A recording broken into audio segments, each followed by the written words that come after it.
Fique conectado na rede Som Life de televisão.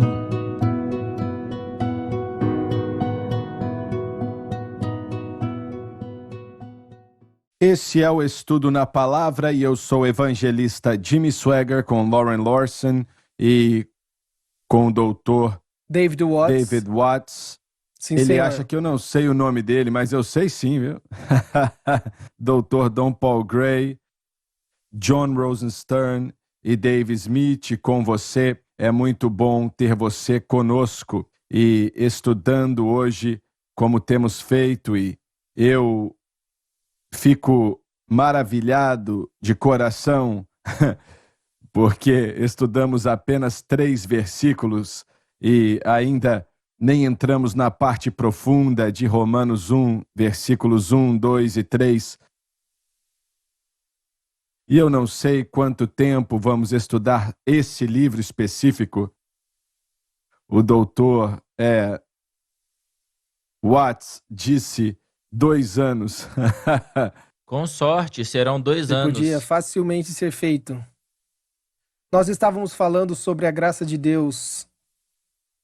Qual milagre teve que acontecer na vida de Paulo para que ele passasse pelas mudanças que ele teve que passar? Muito bom, muito bom. Que exemplo maravilhoso. Graças a Deus. E Ele é o mesmo Deus para cada um de nós. Paulo disse sobre si mesmo: eu sou o principal dos pecadores. E ainda assim Deus fez de mim um apóstolo. Essa é a beleza da graça de Deus. Veja um dos maiores fracassos do Novo Testamento. Pedro ficou de fora do tribunal e negou a Cristo por 3 vezes. E ainda assim, Jesus se mostrou a ele algumas semanas mais tarde no Mar da Galileia e disse: alimente as minhas ovelhas, alimente o meu povo. Se o chamado que Deus tem para nós depender de perfeição, todos nós estamos eliminados. Verdade. Isso não é aceitar o erro, mas saber que quando nós caímos, graças à nova aliança, graças à cruz, Ele tem a capacidade de nos limpar e nos colocar de pé de novo. E de acordo com o livro de Gálatas, a restauração não é apenas se levantar e respirar de novo, mas se levantar e ir de volta àquilo que Deus te chamou a fazer. Esse Deus pode fazer por Paulo, Ele pode fazer por cada um de nós. Amém. É verdade, é mesmo. Olha, muitas vezes eu já pensei, e como Paulo, como ele pôde viver consigo mesmo, sabendo que haviam homens, mulheres e crianças, provavelmente, que por causa do que ele fez, acabaram morrendo. E isso é algo terrível.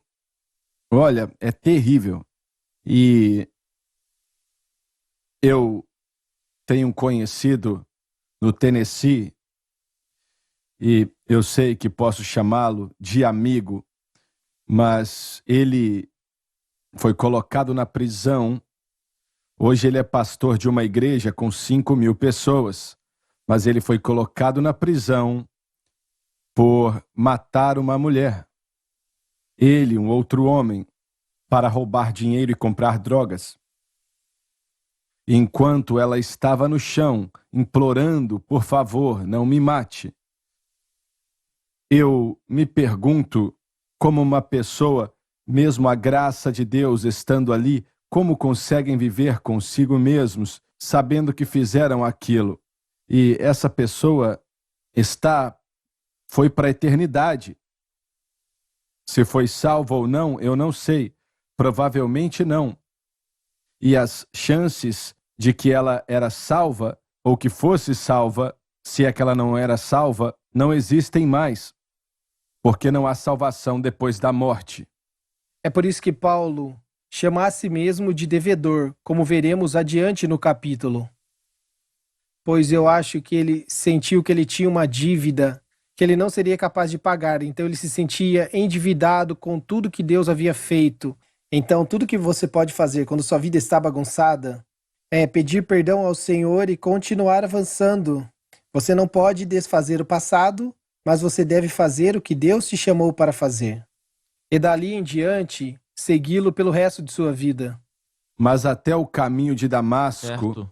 independente da sua religiosidade, ele não estava salvo. Eu tenho um versículo, deixe-me ler.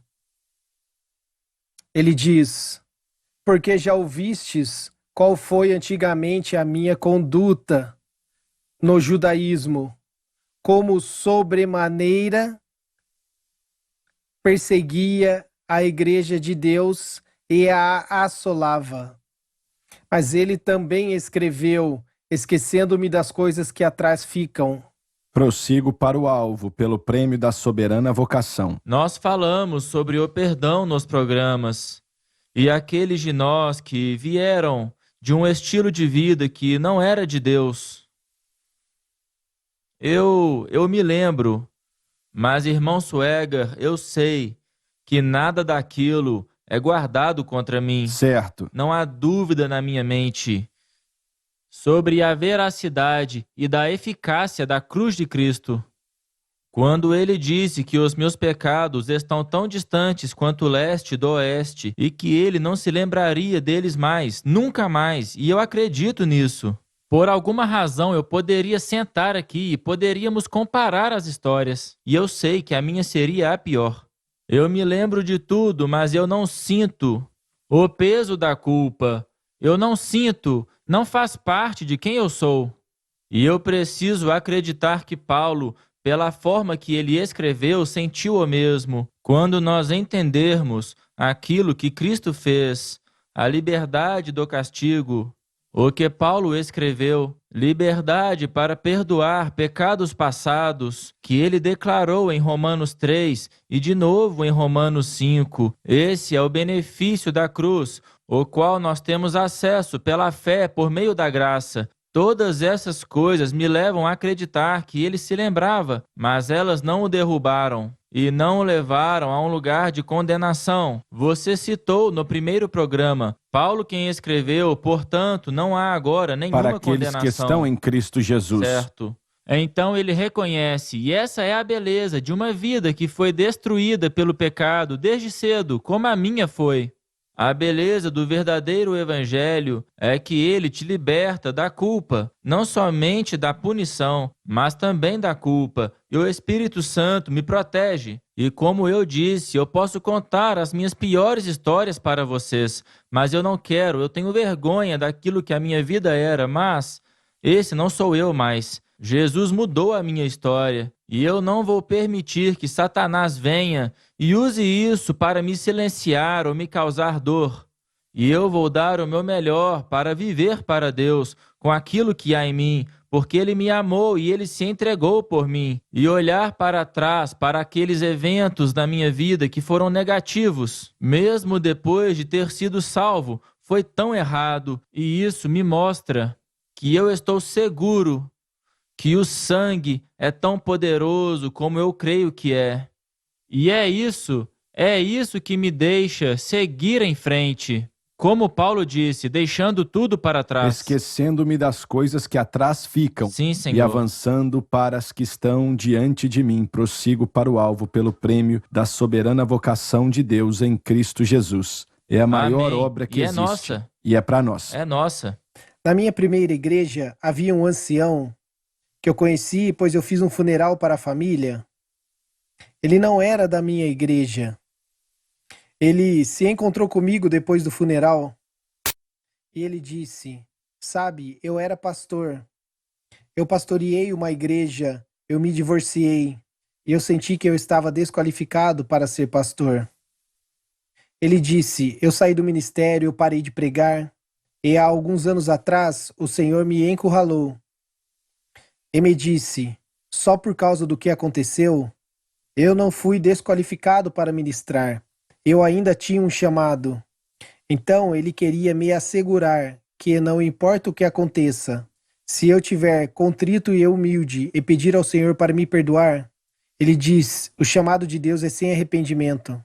Então não desista daquele chamado. Quando Deus te chamou para pregar e quando você fizer algo de errado, você tem que se arrepender e pedir perdão a Deus. E aquele chamado é irrevogável. E, emocionado, ele disse: eu me desqualifiquei, mas Deus não me desqualificou. Eu não sou um homem para que possa mentir, ou filho do homem para que possa me arrepender. Ele não muda de ideia.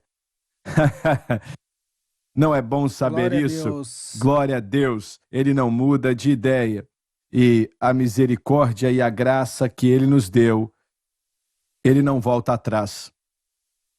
Certo, e Paulo usou a sua vida como um exemplo para apontar para o tamanho da graça de Deus. E, de novo, se ele pode me perdoar e me usar, ele pode perdoar qualquer um. E é isso que ele disse. E é nisso que ele acreditava, ensinava e pregava. E eu não acredito que ele se permitiu sentir nenhum tipo de condenação, nem a culpa, nem a ideia de que ele não era salvo. Ele conhecia o poder e a graça de Deus. E ele escreveu sobre isso, epístola após epístola, especialmente em Romanos. Ele diz, agora não há condenação Certo. para aqueles que estão em Cristo Jesus e etc. Sabemos que o Senhor não mente, mas e as dores da culpa que alguém sente em relação à vida passada e por aí vai.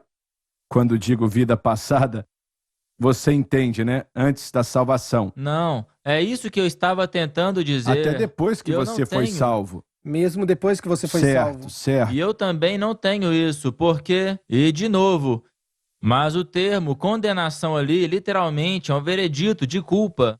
E nós podemos olhar para isso e conectar com o sentimento de culpa pelos pecados cometidos agora, mas principalmente lida com o veredito, irmão Suegar. Eu não estou debaixo de um veredito de morte. Eu estou debaixo de um veredito de vida, baseado na minha fé em Cristo. E é isso que me faz seguir em frente. É isso aí.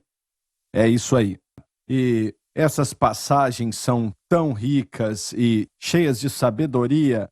Me deixe te perguntar algo, irmão Suegar, e todos vocês podem responder também. Eu tenho alguns pensamentos, mas vocês podem compartilhar os seus. Qual a razão pela qual Deus escolheu Paulo ao invés de ter escolhido Pedro, Tiago ou João e ter dado a ele essa revelação que nós chamamos de mensagem da cruz? Paulo era único, era muito educado e estudou nas melhores escolas. Foi criado em uma família que obviamente tinha alguma opulência e dinheiro. Ele falava grego, falava hebraico, entre outras coisas. Um homem muito inteligente, um grande estudioso da lei sob os ensinamentos de Gamaliel, como falamos nos programas anteriores. Se foi este o caso, por que Deus escolheu Paulo? Você tem algum pensamento sobre isso? Depois de pouco que consegui fazer para Deus, eu pergunto, por que foi que ele me escolheu?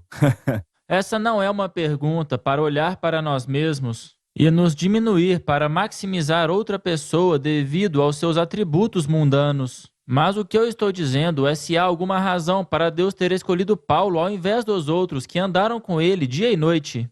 Mas esse era o homem perfeito para fazer o trabalho, porque não havia nenhum judeu que poderia desconsiderar o seu conhecimento da velha aliança. Ele era o melhor em sua classe.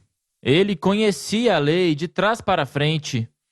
E Pedro e os outros discípulos eram homens ignorantes e iletrados e poderiam ser descartados por essa razão, porque eles não reconheciam a sabedoria que vinha de Deus ou do Espírito Santo. Mas você não poderia argumentar com o apóstolo Paulo. Ele conhecia as Escrituras sobre Cristo. Ele conhecia elas. Mas, Lauren, haviam várias pessoas que tinham a mesma educação, conhecimento. Certo. Mas, de novo, isso tem a ver com a personalidade de Paulo e a sua força. Era um homem forte. Teve que ser um homem que não ia se prostrar. É isso. Ele ia defender o evangelho até o fim. Sim. E quantos podemos encontrar assim? Por que Deus escolheu Davi? Boa pergunta. Ele Sim. disse para Davi, eu te tirei de trás das malhadas, pastoreando. Mas ele viu algo em Davi que podia usar. E viu algo em Paulo, algo que era único. Sim, isso era único. Era único. Como eu disse, era o homem perfeito para o trabalho, baseado na escolha de Deus. Foi mais do que uma credencial, né? Ah, não tinha nada a ver com isso. Sim, O seu coração, o seu instinto, sua alma. Ele obviamente era uma pessoa forte. Ele naufragou, ele apanhou, ele teve todos esses problemas que apareceram no seu caminho. Ele podia prover para si mesmo fazendo tendas, ele tinha as credenciais acadêmicas, ele era eloquente nas escritas, não tanto ao falar, mas provavelmente ele era melhor do que ele pensava de si mesmo. Ele era uma combinação dessas coisas para falar com esses indivíduos neste tempo. Pense nesse homem que escreveu quase metade do Novo Testamento e Deus usou ele dessa maneira, que recebeu o significado da nova aliança. Ele não ignorou as falhas, como discutimos aqui no programa passado, porque cometeu pecados terríveis, ruins, muito ruins. E foi ele também que escreveu: agora não há condenação. sim, é isso. Mas havia algo faltando na sua vida. Com certeza. E ele reconheceu. Eu acho que quando ele estava assistindo Estevão sendo apedrejado e a reação de Estevão, eu penso que isso tocou o seu coração. Nós sabemos que Deus estava dirigindo ele, tentando levá-lo até a realidade do relacionamento com ele. Então havia um vazio Com dentro dele. certeza. Que Com nenhuma certeza. religião, que nenhuma educação e todas as coisas, a posição, não poderiam suprir. E ele estava procurando por algo e Deus sabia disso. Certo, certo. Eu acho que Estevão, ele foi a peça-chave ali. E ele não Certo. pôde esquecer. Ele viu esse homem ali, sabe? Com as mãos levantadas e sendo apedrejado até a morte. Que homem poderia fazer isso? Sim, eu não acho que Paulo conseguiu esquecer isso. E foi algo que influenciou a salvação dele. E você sabe, não foi somente Estevão. Estevão é de quem nós temos o registro, mas esses cristãos a quem ele perseguia, isso aconteceu diversas vezes. E Paulo, por que me persegues? Certo, Por que verdade. recalcitras contra os aguilhões? Então nós sabemos que Deus estava lidando com ele e ele se Eu rendeu. não sei se ele realmente estava lá quando eles foram mortos, mas algumas vezes ele disse: tudo que você tem que fazer é renunciar a Cristo, e você irá viver. E pessoa após pessoa disse: eu não vou. Ele fez muito por mim. E eu acho que ele passou muitas noites sem dormir, viu? Pense nisso. Eu não acho que ele considerou algo comum assim, não. De forma alguma. Pode continuar, só temos mais alguns instantes. Sim, A respeito de seu filho, o nosso Senhor Jesus Cristo, fala de Jesus sendo a mensagem principal do Antigo Testamento, que nasceu a entrada em uma nova condição, da descendência de Davi, através da família de segundo a Davi. carne. A encarnação, Deus se tornando homem. Davi é um outro exemplo. O Doni mencionou na mensagem dele há algumas semanas atrás, ou 3 semanas atrás, que Davi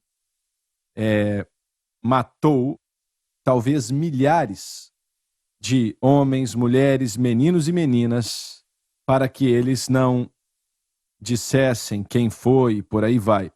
Enquanto ele estava em Ziclag. Durante seu tempo em Ziglag, sim. Mas eu sei que Deus tinha declarado juízo sobre eles, não dessa maneira, não assim. E ainda assim, horas depois, Deus se move grandiosamente na vida dele, com um grande mover do Espírito Santo.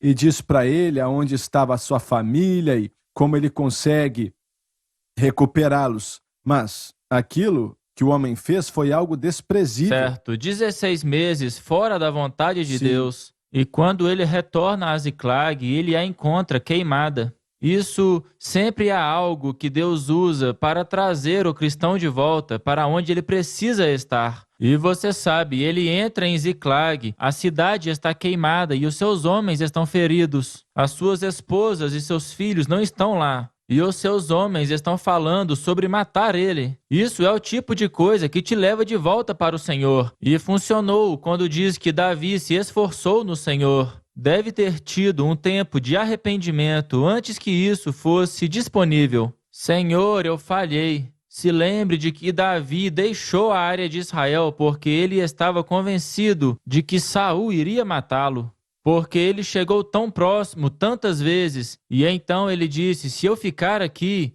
Saul vai me matar. E foi aí que ele deixou Israel, e ele também deixou a Deus. E depois ele volta a Deus, se arrepende e pede por direção, nova direção. E a resposta foi sim, me busque acima de todas as coisas. Mas quantas vezes nós questionamos o Senhor, quando o Senhor já nos falou para fazer algo e nós questionamos Ele? Sim. Bem, Não é? de novo, a humanidade que Deus tem que lhe dar é o motivo pelo qual nós precisamos da graça. Quando nós a vemos em Davi, nós a vemos em Paulo, nós vemos em outros, somos nós. Sabe, depois que Davi errou miseravelmente e olhou para Ziklag e viu tudo que ele havia perdido, Deus permitiu que ele vencesse a batalha para voltar para sua família e aí recebesse mais. Muito Sim. mais. A graça de Deus, as misericórdias de Deus com ele. E eu creio que ele quer fazer isso novamente hoje. Certo. O arrependimento é sempre a chave.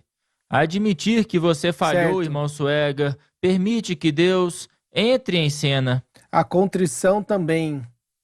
Quando você se humilha, Sim. Deus também vê isso.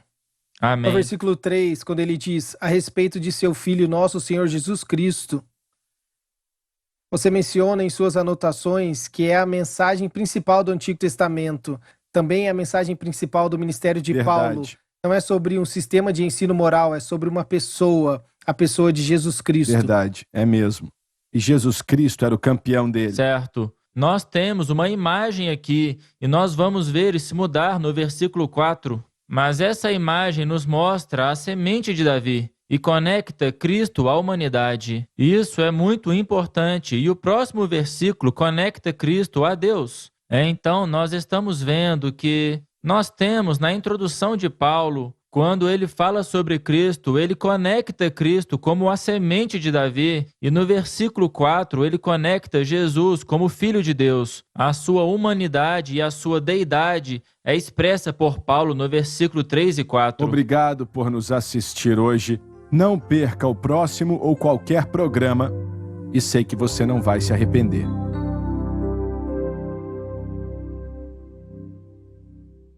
Muitos de vocês estão interessados na história desse ministério, como meu pai começou, de onde ele veio. O meu pai acabou de lançar sua nova autobiografia chamada Graça Maravilhosa. É uma história que todo telespectador precisa ler. Muita gente que pediu me disse que ajudou eles a entender melhor a verdadeira história de onde viemos e o poder de Deus que opera milagres e fez essa rede de televisão acontecer. Esse livro pode ser seu, a biografia do meu pai, chamada Graça Maravilhosa, pelo preço promocional de $20. Geralmente vendemos por 30, mas estamos vendendo por 20. Você pode ligar, escrever ou pedir pela internet www.sonlifetv.com. E eu garanto que, quando você receber esse livro, Graça Maravilhosa, você só vai parar de ler quando ele acabar. Então peça o seu hoje. No Ministério Jimmy Swaggart, nós cremos no poder da oração. Em Filipenses 4:6 diz: não estejais inquietos por coisa alguma. Antes, as vossas petições sejam em tudo conhecidas diante de Deus pela oração e súplica com ação de graças. Todos os domingos oramos pelos pedidos que são enviados. Se você tem um pedido de oração, envie para o jsm.org. A maçonaria é apenas uma irmandade de bons moços? Muitos ficariam chocados se descobrissem a verdade sobre os maçons. Estamos olhando para pessoas agora que se uniram a uma religião misteriosa, que dizem ser, e eles dizem que não é uma religião. Mas podemos provar, sem sombra de dúvida alguma, podemos provar que é uma religião. um estudo da rede Sun Life de televisão para ajudar você a entender melhor a falsa doutrina. É o DVD educacional A Verdade sobre os Maçons. A Francis Swagger, Donnie Swagger, Mike Mozoro e o Jim Nations discutem o falso Deus identificado na maçonaria. O nome de Jesus não é usado nos rituais da loja maçônica. Não é permitido em nenhum dos rituais da loja maçônica. O nome dele não é nem mencionado. A maçonaria certamente não é grátis e pode custar sua alma. Para pedir o DVD A Verdade sobre os Maçons, ligue para 1-800-288-8350 ou peça pela internet no site jsm.org. Fique conectado na rede Sun Life de televisão.